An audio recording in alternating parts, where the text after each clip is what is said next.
I'm going to be reviewing Takeshi Miike's masterpiece, Audition.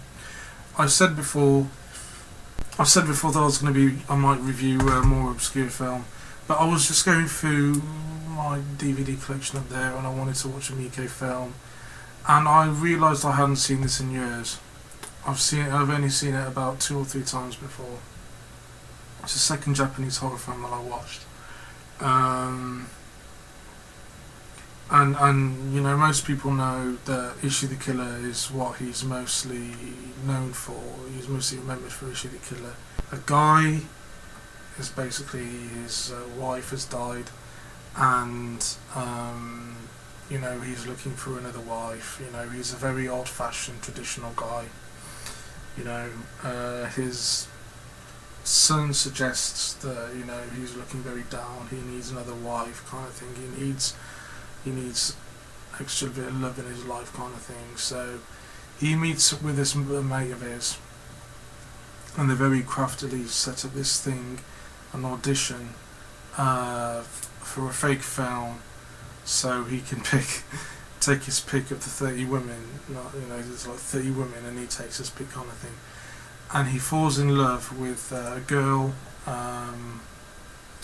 The acting in this film is fucking spot on, by the way. It's perfect by both the leads. I am so crap at pronouncing Japanese names. Aihi Shiana or something. And the main character, the male lead, is Ryo Ishibashi, which actually sounds very Indian. Who's absolutely brilliant in this film. I mean, he's fucking amazing. You know, like I said, the acting by pretty much everyone involved is amazing in this film. You know, he wants to set up a little, you know, so he can sort of meet a girl, kind of thing, and, you know, like, you know, he spills coffee when he's looking through the papers and stuff and everything. He spills coffee accidentally on one of them, and this character, Aihi,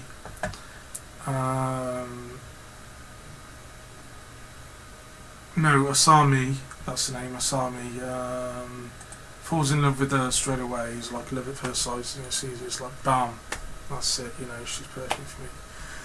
And she's very sweet and very innocent and all that kind of stuff, but a little bit creepy, you know, and his mate knows that there's something a bit creepy about her. But he's like, you know, he just follows his heart, he just doesn't care. Eventually things unfold.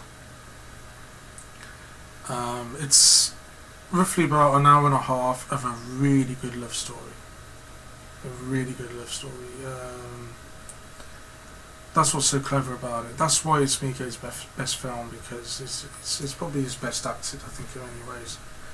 You know, it's his most mature, with great camera angles and great editing. There's no gimmicky stuff, no kind of, you know, like in Gozu throwing a dog against a window. There's nothing like that in this film. It's just a straightforward horror film.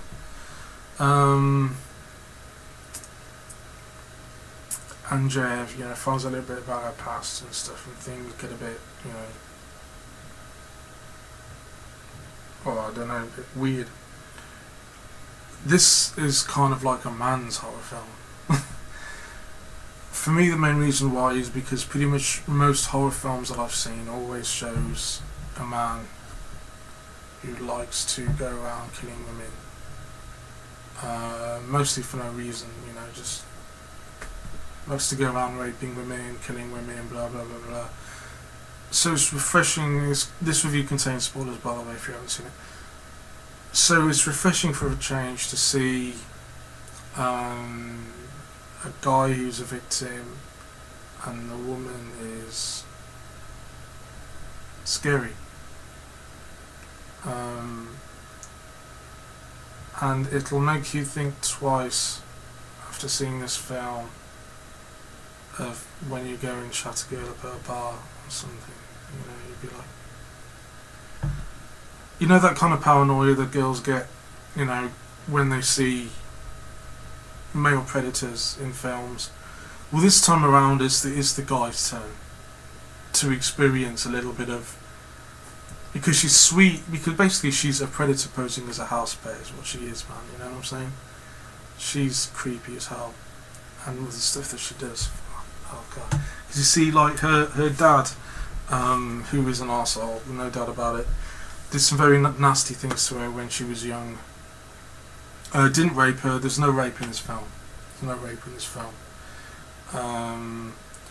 And, like, it's very interesting because some people consider this as being like a feminist horror film. I think it's the opposite. I think what Miike was kind of saying in this film is, guys, be careful. Seriously, be careful. You know? Things aren't the way they used to be. Girls have changed, and you don't want to get mixed up with the wrong girl because you don't know what's going to happen. At least that's the impression that I get. But that's what's so genius about this film, is that people will walk away with their own interpretations of what the film means to them.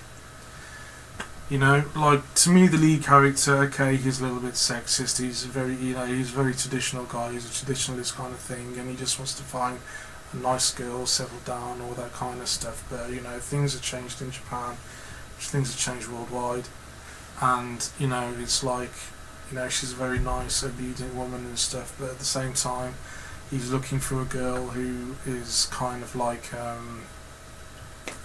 he's looking for like a sort of like a confident, self-dependent woman kind of thing.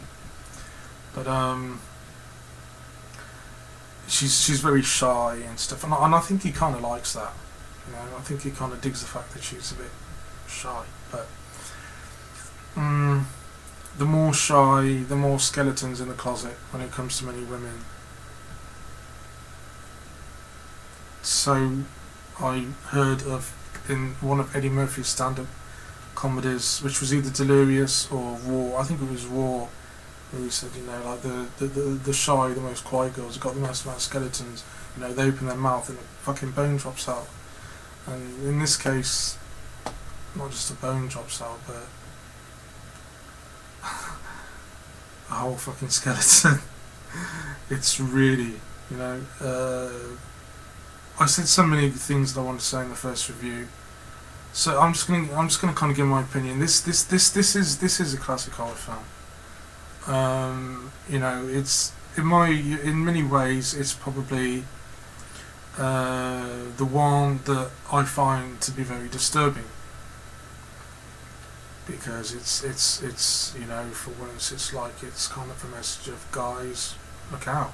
You know, I wish they made more horror films like that, really, to be honest with you, instead of always making horror films where the guy is the killer going around and stuff, which obviously freaks women out. But with us guys, we're sat there thinking, hey, you know, that's not me, I'm not like that, you know. And the girls are like, you sure?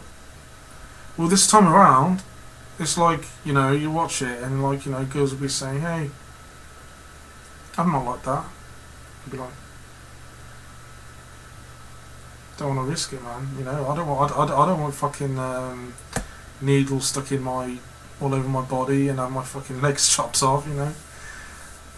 Yeah, it's really solid. It's really solid. It disturbs me to the bone. And what's so great about the female villain is that, unlike in the Saw sequels, the I Spit on Your Grave remakes, where all of a sudden, you know, after the woman has been raped and stuff, she comes out like she's kind of like, it dismisses the realism in the first half, you know, where she's basically a really sweet girl and stuff. She's like, you know, she's, I don't know, man, she's like one of the radical feminists on YouTube or something that basically wants to get around chopping all guys' balls off or something. It's just complete change in her character. She's like, but in this she's still sweet. She's still very sweet and very quiet when she's when it's revealed. You know, and she's still doing the needles like kiri, you know, it's deeper kind of thing. and it's like, ooh, fuck me, man. You know, I was like just sitting there cross-legged, Jesus. But I'm going to start this off by saying, why the hell hasn't Miike made a film this good ever since? Why hasn't he made a film this good? Yeah, he's made some good films. He's made some good cult little films and stuff. You know, like Ishi the Killer's a great wacky yakuza film, and so's Gozu, and he's made a lot of other films too. The basic like Happiness of the Katakuris, very wacky far out films. But he's never made anything as good and serious as this. He's never made anything as good. Why I don't know. I mean, why can't he just go back and watch this film and think, you know, this was his masterpiece, and try and make another serious film, a serious horror film like this? Because he hasn't, to my knowledge, which is a bit of a shame, because, you know, in this film, his directing skills, it's like it's just fucking brilliant. It's the acting, the directing, the editing, the soundtrack, everything is just top class in this film, and he hasn't really been able to match it. I remember I saw Ishi the Killer, but I didn't know it was Takeshi Miike, and I remember thinking, this is a really sick, wacky film, this is really cool, who directed this, you know? So I found out it was Miike, I was like, oh, that's cool. So I'll go around digging through his other films, find out that they're good, but they just don't live up to Audition. I'm sorry, man.